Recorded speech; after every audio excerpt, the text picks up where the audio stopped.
माझ्याजवळ काही मणी आहेत. माझ्याजवळ एकूण किती मणी आहेत? 1 2 3 4 5 6 7.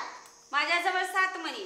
या 7 मण्यांच्या पैकी मी 3 मणी आदित्यला दिले. 1 2 3. हे 3 मणी माझ्या 7 मण्यापैकी 3 मणी मी कुणाला दिले? आदित्यला दिले. आता माझ्याजवळ किती मणी उरले? 1 2 3 4. म्हणजे मी 7 मधून किती घालवले? 3 घालवले. माझ्याजवळ किती राहिले? 4. ज्या क्रिया आपण बेरजेसाठी घेत आहोत त्याच क्रिया आपल्याला वजाबाकीसाठी घ्यायच्या आहेत.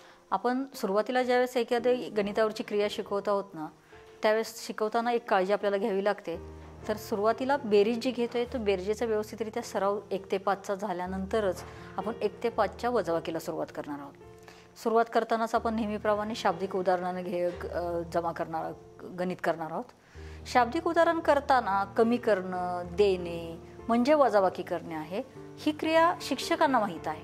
मग विद्यार्थ्यांना शाब्दिक उदाहरण तयार करायला सांगताना माझ्या हातामध्ये 4 लाडू आहेत, मी त्यातले 2 लाडू आईला दिले तर माझ्याकडे किती राहिले? माझ्याकडे 4 पेन आहेत, त्यातले 1 पेन मी माझ्या मित्राला दिला तर माझ्याकडे किती राहिले? अशा प्रकारची उदाहरणं, शाब्दिक उदाहरणं मुलांच्या हातात वस्तू देऊन शिक्षकांनी करून घ्यायचे. निशान तुझं का? माझ्याजवळ 5 कॅडबऱ्या होत्या. मोजून दाखव 5 आहेत का बघ. 1 2 3 4 5. त्यातल्या मी 2 कॅडबऱ्या प्रणवल्या दिल्या. माझ्याजवळ 1 2 3 राहिल्या. सिद्धी तुझं दाखव उदाहरण तयार करून.